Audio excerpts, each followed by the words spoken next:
morning. Uh, it's something I recognise early there. To do that. So, uh, anyway, guys, so any questions, anything, please remind us on the radio side of it. I'm not sure at the moment. So, about 10 minutes to the end. Let's get this question. For any more people, how are you? Hi, how are you doing? Yeah, yeah, yeah. Um, I am so sorry for getting you up early. I know you out of bed to do this interview, and I know that you might go back to bed in a minute. So, uh, with it. Um, I want to talk about you about domestic abuse Mhm. because you in the past have suffered from that, haven't you?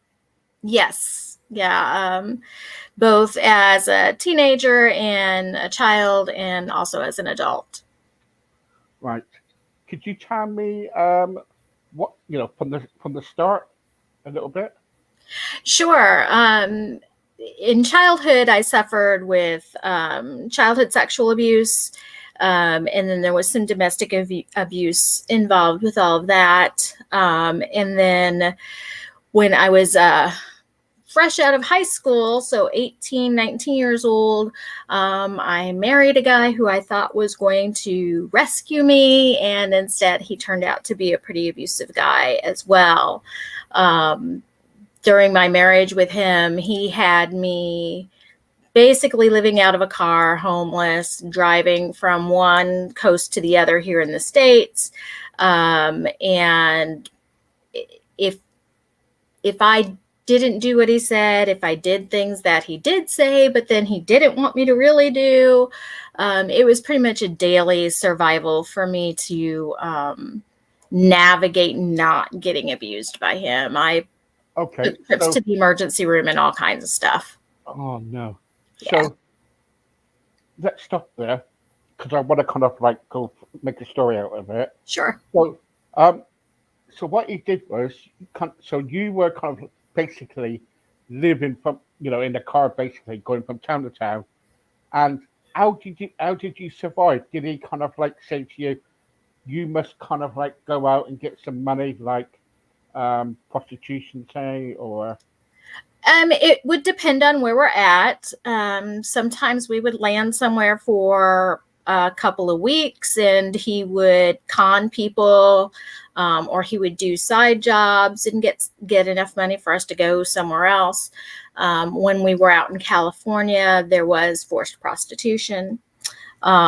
So he was great at conning people and using people. And then we hit California, where it was very prominent, and it probably still is, human trafficking out there. And he saw a billboard for models wanted, and he took me in there, and the guy specifically told him that it was not regular modeling, that I would be going to entertain men at parties as an outcall person.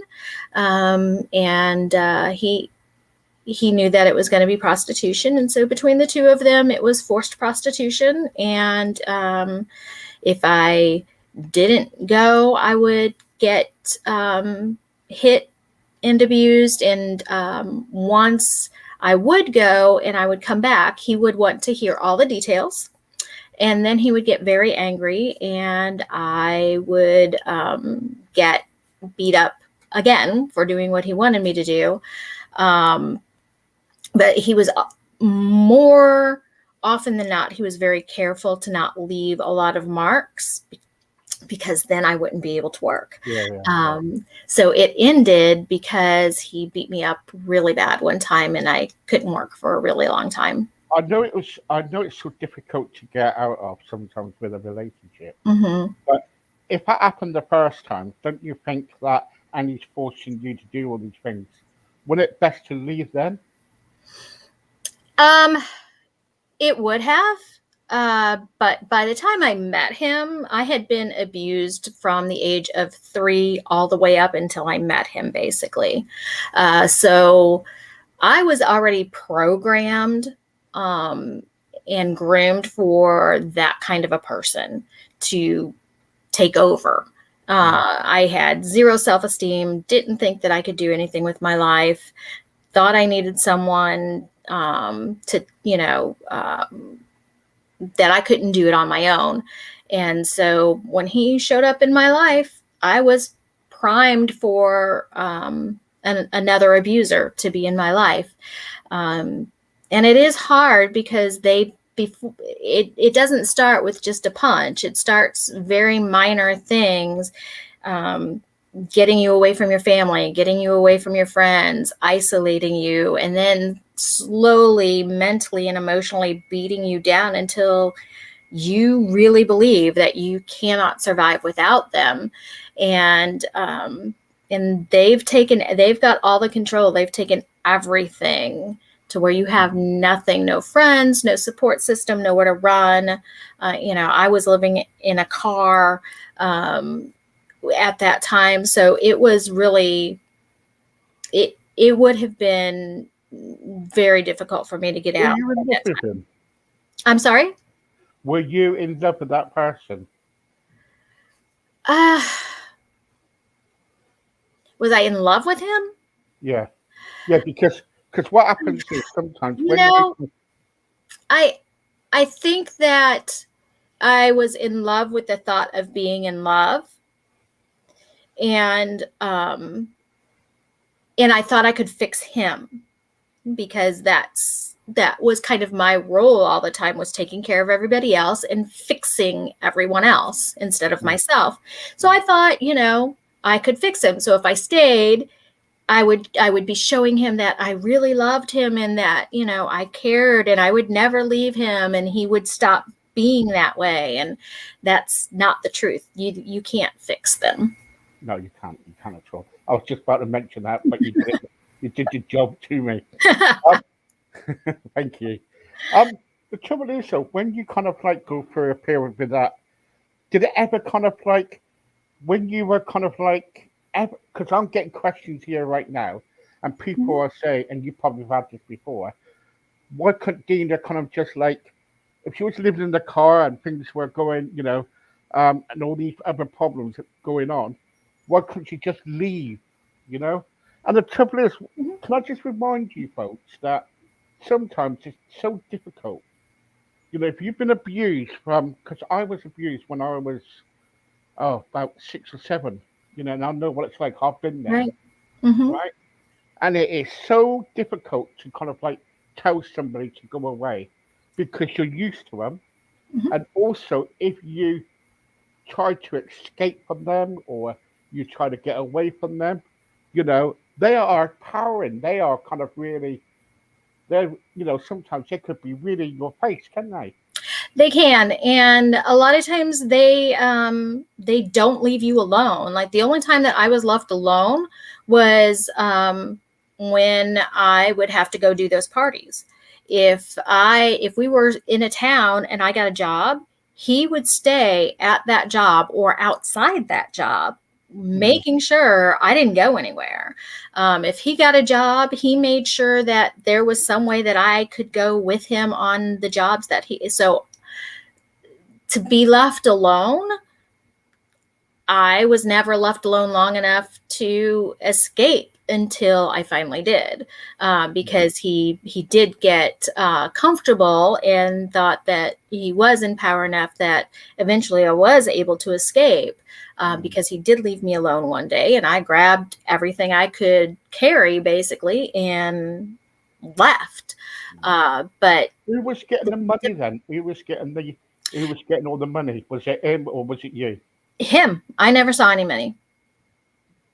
So you went to these parties, and if you were being paid for these, They so paid the driver.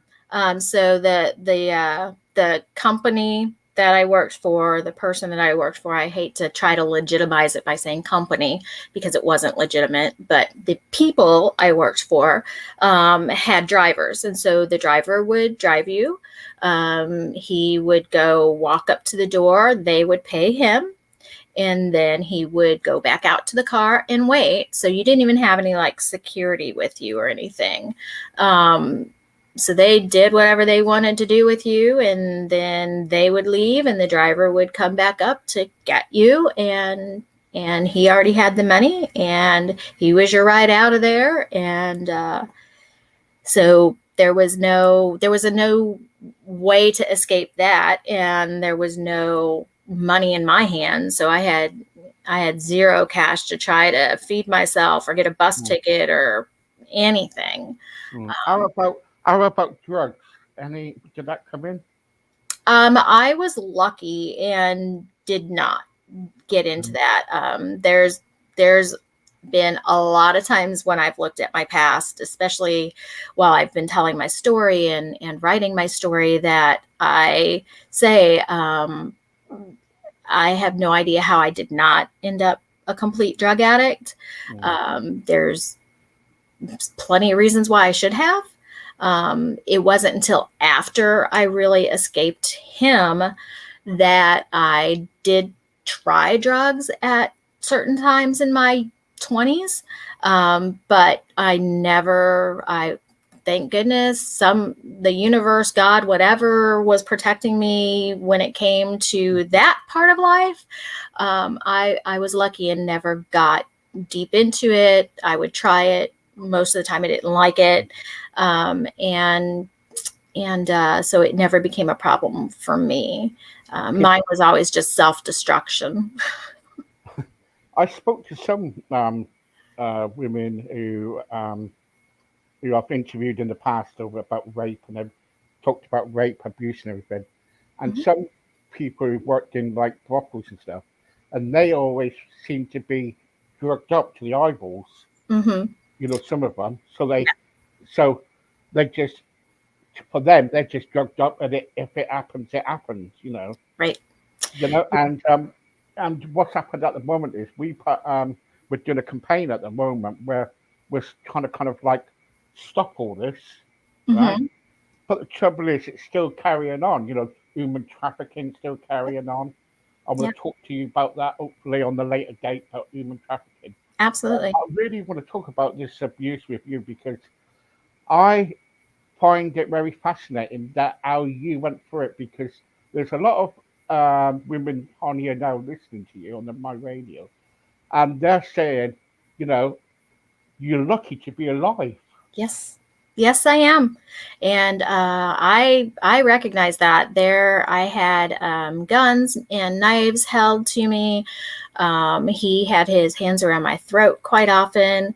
I truly am lucky to be alive, and lucky to be, quote unquote, as normal, Yeah, yeah, whatever yeah. that means. But you know, I'm I'm very lucky that I was able to get out of that situation alive and relatively unscathed. Most of my scars are on the inside, so Mm. people looking at me out in the world just not knowing anything, they'd never guess. They would never guess that I went What are through what you I went like? What are you like now with relationships? Because you've been married through. 3 times, didn't you? I have. I took a long time to learn my lesson about what is a good person for me. And I am happy for the first time in my entire life. So now I'm 51. I've never lived on my own until the past 4 years, Wow. which was the end of my last marriage. Um, and it's been amazing. It's Mhm. been extremely powerful for me. I've grown more in the past 4 years living on my own than I ever have the rest of my life. I have 2 kids, 2 amazing kids. That's probably the thing that I'm most proud about. Not my survival, but that my 2 kids are so far removed from an abusive world that um, they know some of the things that have gone on in my past, but they've never had to experience anything like that, which that's the most proud moment of my life, is that my kids didn't have to deal with any kind of abuse growing up in our home. Their dad is a great guy. He just is not the right guy for me. So we raised two great kids together, and we're still friends. As far as relationships, I've learned that I have to be very careful about who I trust, because I still want to fix and help people, which is why I'm speaking out.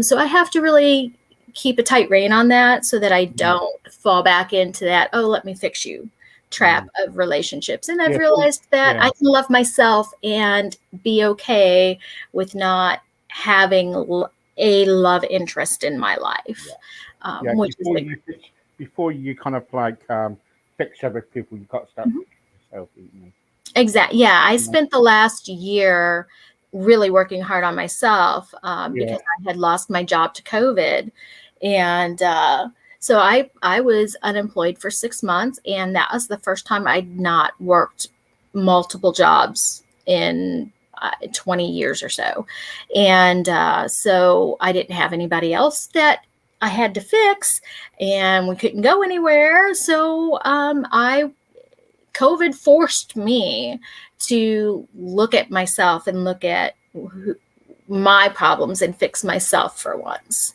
Yeah. which has been a blessing for sure. How have you coped? Because you've been married 3 times. Don't worry about it. I've been married a few times. Yeah. I won't tell you how many times I've been married. You'd be shocked. But and the trouble is, how have you coped with all these relationships? Is it because of the abuse? When you were younger. Yeah. Yeah, Yeah. yeah, I think that with me, it was I went from my dad's house to living in a car, then to living with my mom, then to living with the next guy, and it was either parents' house or a guy.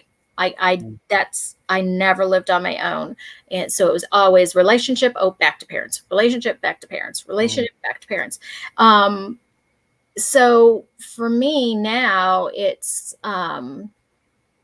the way I cope now is really um, making sure that I'm in the relationship for the right reason, Yeah. that I'm not fixing them and that I don't want them to fix me. It's about, for me, it's more about friendship nowadays. Do I get along with them? Do we have similar interests?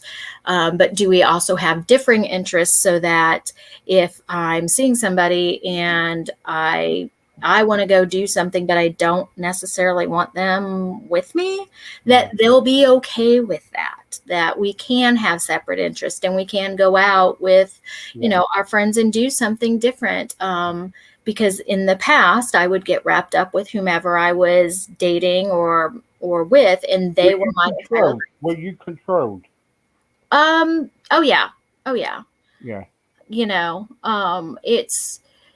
It's hard to break those habits that Yeah. you Yeah. learned, because especially in abusive relationships, you are taught, and then especially if it starts young like us, you're raised, you take care of everybody else, you come last.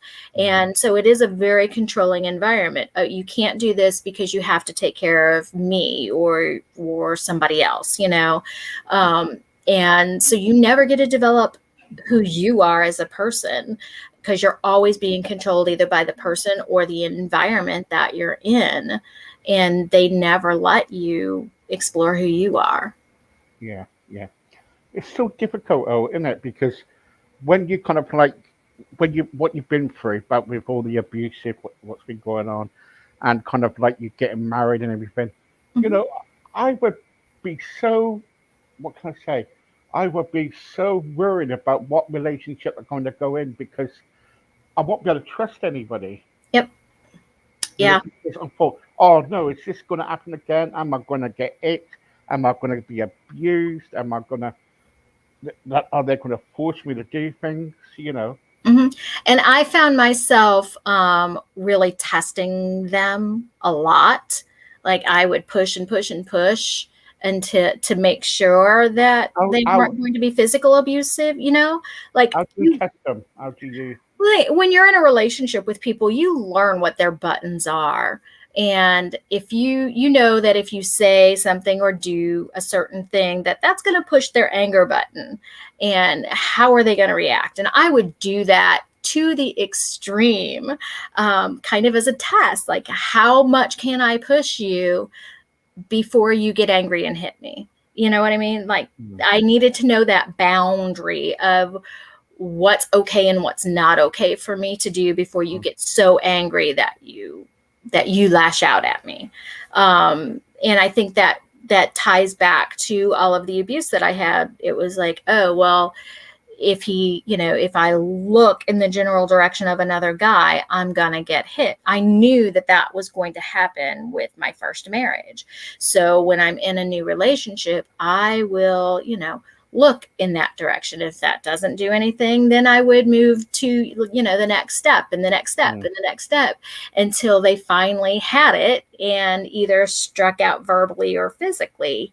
That was kind of how I learned what was acceptable and what wasn't in a relationship, which is not a good thing in a no, relationship no, no, yeah, to yeah, do, yeah. because you wind up doing a lot of bad things that destroy relationships. So it's kind of you're trying to protect yourself, but at the same time, you're really self-destructing within that relationship. You're torpedoing that relationship before it even really gets started, by doing those things. So what happened to, and finally, so what happened, when was the day when you kind of thought to yourself, enough is enough, I'm not having it no more, I'm going to start helping myself and try to help others? It's really weird for me because when I talk to other survivors, a lot of them will say, well, he left me laying on the floor in a pool of blood, or I woke up in the hospital. Like it was some very big dramatic thing that happened to them, that finally caused them to say, I need to get out of here. And for Mm, me, I think it was more of a buildup of things. And then he had left me alone, and it presented me the opportunity to get the heck out of there, which is exactly what I did, because he didn't even leave me alone when I tried to commit suicide and was hospitalized. And when the social worker came to talk to me from the hospital, they didn't make him leave the room. So here's my abuser in the room after I tried to commit suicide. Social worker comes in to talk to me about, well, why did you commit suicide? And they didn't sorry, make him they leave the did room. ask him to, Nope. they should really hmm ask him They to be should. removed from that room. Yes, they absolutely should. They did not. He stayed in there. So of course I couldn't say anything. And so it was those kinds of things that just slowly built up. And then when I did get the opportunity, I took it and ran. So it was just a regular day. And for some reason, he said that he had to go to the store. And so he left. And as soon as he left, and I knew he actually left, so I waited for about 5 or 10 minutes. I grabbed as much as I could throw in a bag, and I walked out and left and ran to where my mom was staying, with a friend. And I stayed there and told them what was going on with him. And I didn't tell them everything. I just told them that, he was hitting me and abusing me. They didn't know about any of the human trafficking and everything until recently. So this past year is the first time I've talked about any of Right. that. So I stayed with them for a while, and he did try getting me back, by force. By he would follow me and tried to get me to get into the car he was driving, to where I would have to, yell for help, or I stopped going alone anywhere for a while, until I knew that he was completely gone out of the state. And then 6 months, no, a year, about a year after I left him, I believe it was, my dad called me to let me know that my first husband had committed suicide. And I was both upset and relieved at the same time. I was upset, not because he was dead, which is, rather sad to say, but I was, and I don't know if it was, I don't know if sad's the right word, but I did cry, mainly because the only thought in my head was, oh my God, if I hadn't left when I did, that could have been me too. Yeah, but yeah, and that's You know, it. If you didn't leave, you could have, you don't know how far a person can go. exactly. And so And if I'm glad he, that you did leave because yeah, yeah, I mean, if he committed suicide a year after I left, chances are that it would have been a murder suicide if I had stayed. So that mm, was that was a little terrifying, and but at the same time, a little bit of a relief because you know people were telling me that he was dead. Um, After I got off the phone with my dad, I looked up the phone number for the police department where he had committed suicide. And I called and actually talked to the detective. And I said, look, this is going to sound really bad, but I need to know, are you sure it was him? And is he really dead? And the detective was a wonderful man, and he, without me having to say the words, he understood why I was calling, and told me yes, it was definitely him, and he is definitely never coming after me again. Um, and It wasn't until this past year that I actually went and found his grave. And I had written a letter to him that I read out loud, and I actually recorded myself reading the letter out loud to him and posted it. And it after I did that, it was like a huge rock lifted off my chest, mm, because I finally stood up. I mean, yes, he's dead, but I finally felt like I stood up for myself, not because I went to his grave and read this letter, but because I posted this video for anybody to see. Like, yeah, it's out yeah, there now in the web somewhere, and anybody and everybody can see it, and it's no longer a secret, and it's no longer a shame for me, to carry. um, it was very freeing for me to do that. yeah. And while you were talking just now, you came across a bit of sadness, bit of teary. Um, were you actually, when he died, were you actually glad that he he did die because then he won't be stalking you no more? Yeah, and I think that's where the sadness comes in, because I never want to feel that way about a person. Mm, um, I I I love helping people. And so for me to feel that scared, angry, and against someone, that I would want them dead, is very sad for me. mm, And he died at such a young age, and even though he was not a good person, I always feel like, maybe if he would have gotten help, maybe if he would have, you know, gone to a hospital to get mm, intensive therapy or something, he could have led a better life. But chances are that would not have happened, because it wasn't, it, it, it wasn't a relationship dynamic that made him an abuser. He was an abuser. He would have abused anybody that he was with. yeah. The trouble is, they say, don't they? Like soon you're abuser for the rest of your life. That's what they say. Mm-hmm. But I must admit, people do change.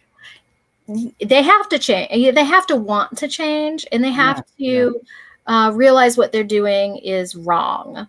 Not the, oh, I'm sorry, it'll never happen again. type of apology, but a real, there is something wrong with me and I am sorry. I need to go get help because what I am doing is wrong.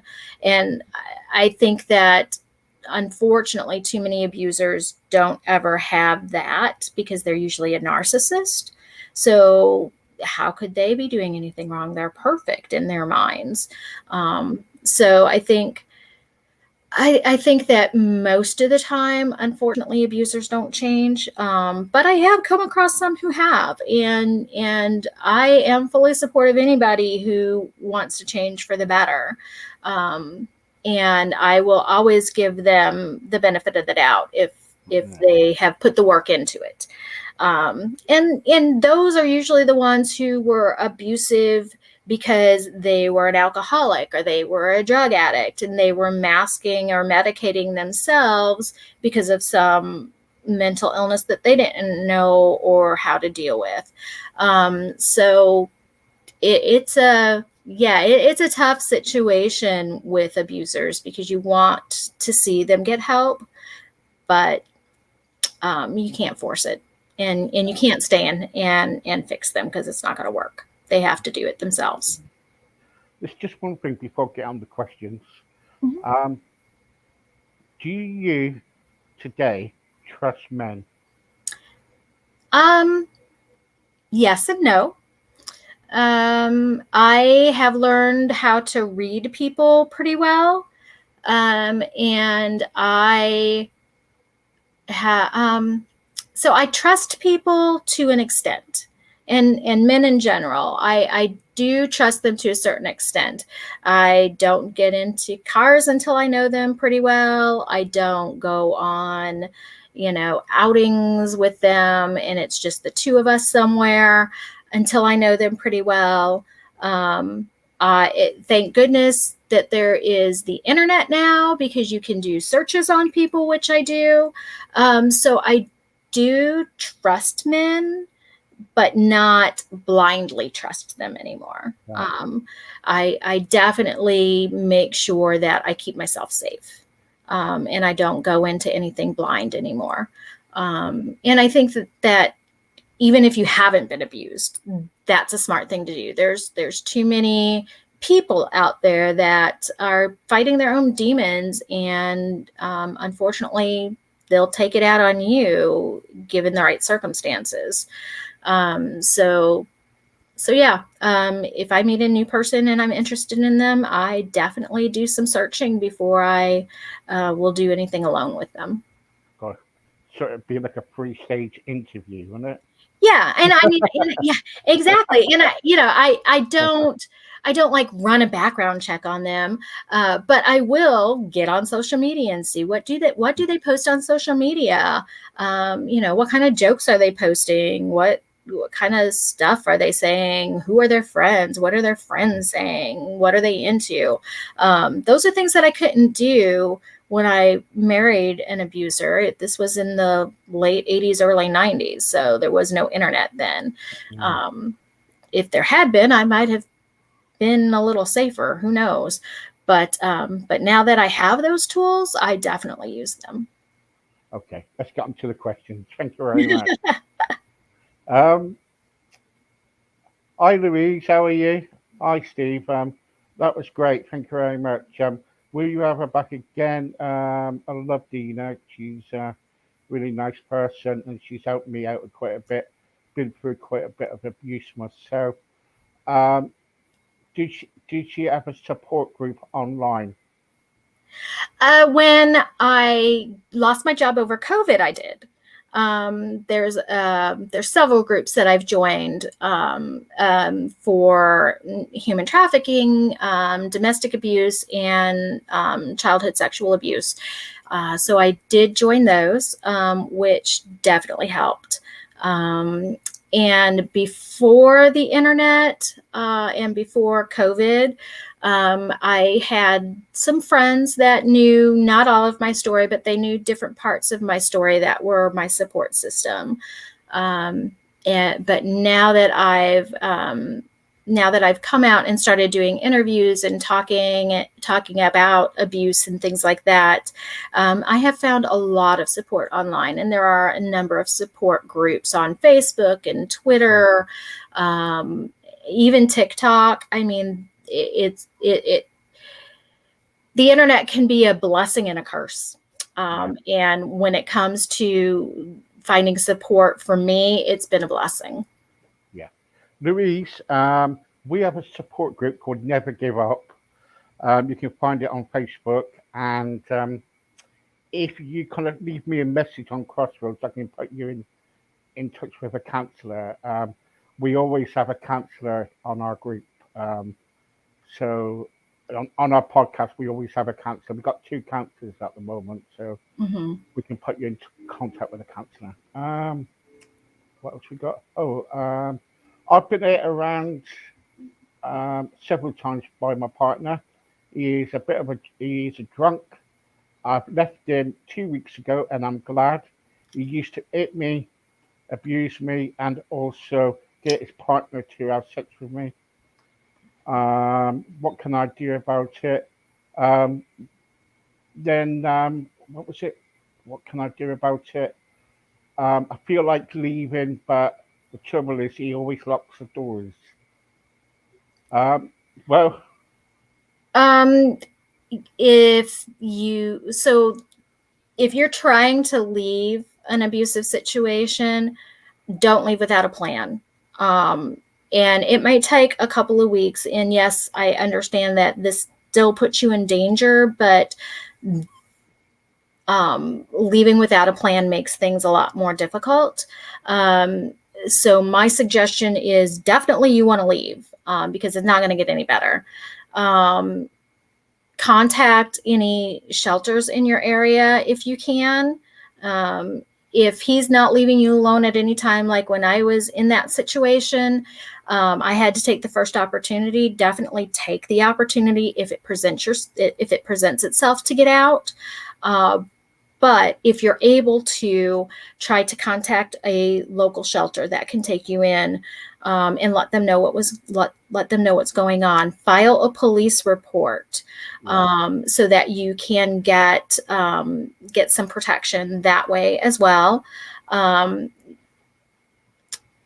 and counseling.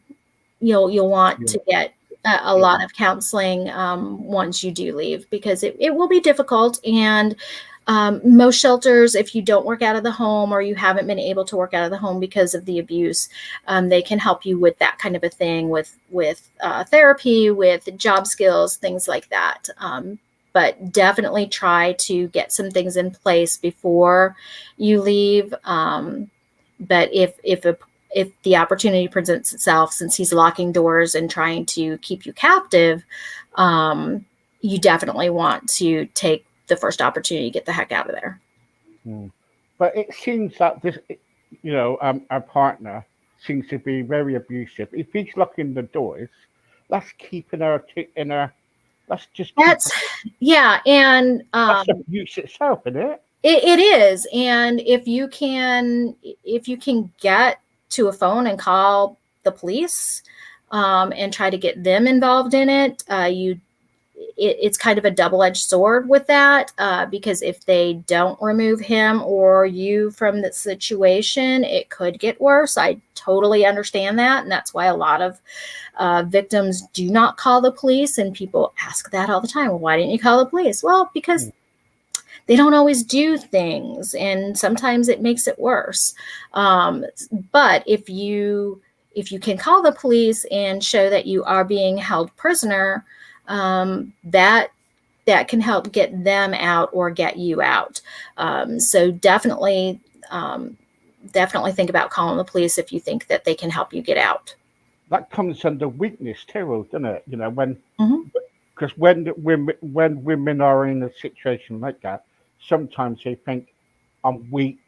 You Mm-hmm. know, if I do leave, I'm weak. I'm a letdown and everything. I say this to you. I'm not a woman. You can see it. I am definitely not a woman.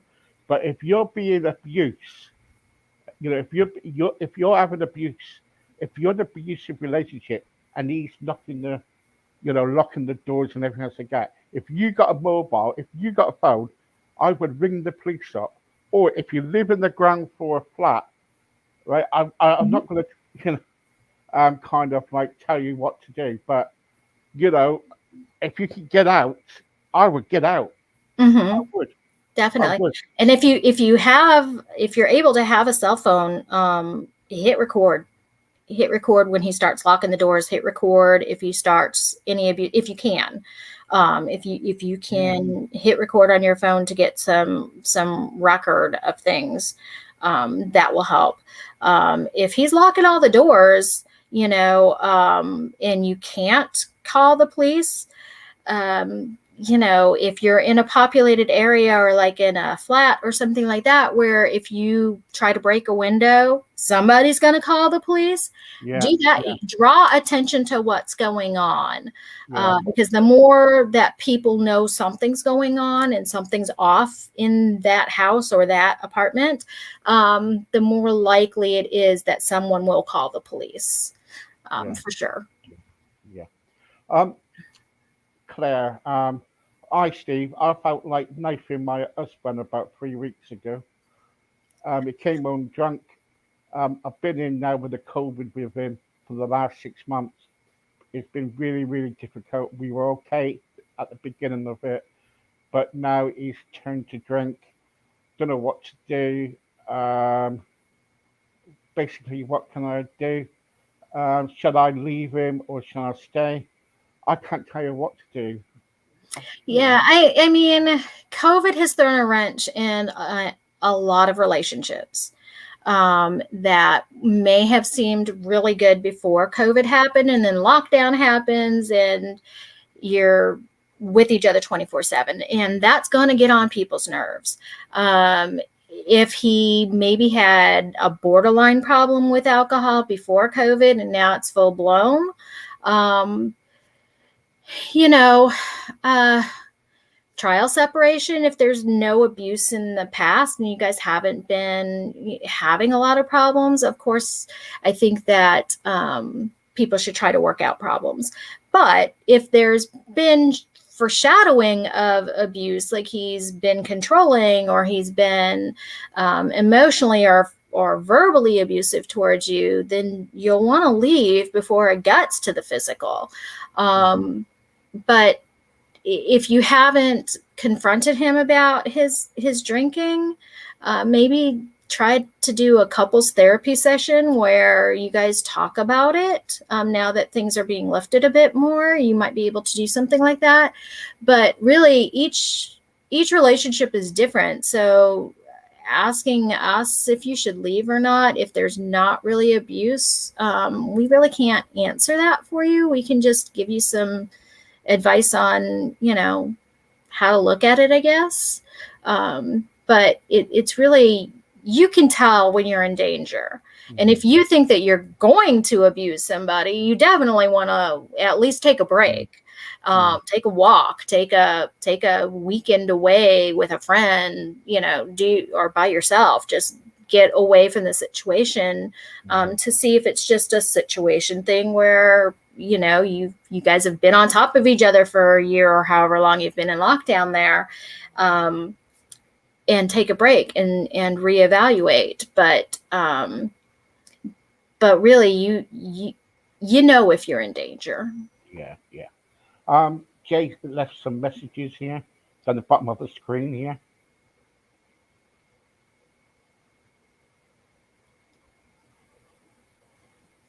Absolutely. Oh, sorry. Yes, I have been in and out of therapy, since I left my first husband. I have done talk therapy, and I've actually done group therapy, intensive therapy, workbooks on my own. And then the last stint of therapy that I did was actually, hypnotherapy, because I still had some subconscious things that were, no matter how much I talked about them, were not going away, Mm. because it was so deep rooted in my abuse from childhood, that I actually did some hypnotherapy to try to help with that, and it did. It Did really it did. work? Did it work? It really did, and it's not the whole swinging watch thing. It's more like yeah, it's really weird. It's more like a guided meditation that I would listen to. We would record it during my session, and then I would come home and I would just listen to it over and over and over again while I slept, and it really did help. Mm. So therapy is one of my top suggestions for anybody going through Okay. something. Last question, guys, because I've got to let Dina go because you need to go back to bed. Um, Louise again. Hi, Steve's. Oh, it's a different Louise. Oh, hi, Steve. I'm Louise from Ireland. All right, sorry. I'm from Highland, Steve. How are you? Love your programs. Um, I am 6 months pregnant. Been kicked around a few times, and I've had enough of my husband because he keeps on kicking me and being abusive to me. I've called the police this morning. They haven't arrived at this moment in time. Um, what can I do? Well, basically, keep ringing the police. Tell the police that you need them there now, and that's right. If you're being Yeah. abused, And if you can get out of the house, is there a neighbor's house that you can go to and stay until the police get there? And I know in Ireland, there's been a lot of uproar about some of the laws that are going on protecting the abuser, actually. So yeah, you definitely want to get in touch with some organizations that can help you navigate the laws in Ireland, because they, unfortunately, I read a lot about this stuff, and I know that Ireland does have some laws where you can't even say his name. You cannot say your abuser's name because whenever you you're got with him. because what happens is you cannot mention the name until he's been convicted of not a perpetrator, but because he's until he's been convicted of the offence. Is that right? Even after conviction, you cannot name your abuser You're in not allowed to. in Ireland. Yeah, I mean they're fighting to change it, and I don't know if it has been changed yet. But I That's do a bit know. bad, isn't it? Isn't that crazy? Isn't that That's just crazy for a wrong. perpetrator to Hmm. kind of like go and kind of like Yeah. abuse a woman? And Okay, she cannot name him if she can, even after he's been convicted, she cannot say his name. that is crazy, isn't it, Dina? It's absolutely wrong. So there are a lot of organizations in Ireland that are fighting against that. That will also be able to help with resources, especially if you're pregnant and he's kicking you around. If you can go to a neighbor's house until the police Mm. come, or find a shelter to go to, because you want to protect you and that baby. Mm. And then, yeah, get with some organizations that can give you some resources to help you out, Yeah, and if get you you out of if that you mess. contact us, if you inbox us in a minute, we'll give you some phone numbers. We got some phone numbers of Women's Refuge and some other organisations that could help you. So do not worry. Um, thank you very much, Dina, for all your Thank what you've done. you. Thank Thank you. you. I hope you enjoyed it. I did. I'm trying to get my story out as much as I can. Just not not for me, but hopefully to help others, and give them hope that there's life after abuse, that you can go on to lead a good and happy life. You just have to work at it. It's not easy, but it can be done. Well, I've got 14,000 people on my radio, and I've got around about 750 on here at the moment. So you are doing well. So. Thank Uh, you. So we will get it out for you. Don't you worry I about that. appreciate that. Okay. Thank you. And we would love you to come back on to talk about human trafficking because that's Absolutely. another thing that we're touching. Okay. Absolutely. Anytime. Thank you very much for. Bye bye. All right. Thank you.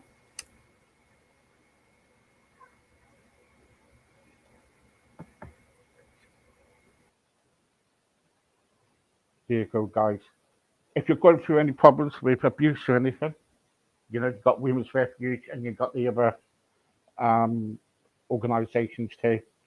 If you need any help, please contact us and we will put you into contact with people who could help you. Anyway, thank you very much for watching. If you want to be on this program, don't forget we ain't got no spaces left now for June. We are totally booked up. But July, we are taking July now, aren't we, Chair? Mm-hmm. So we are. My wife just told me we are taking July for now. So, guys, thank you very much for joining me. Take care and please share this video. Bye bye for now.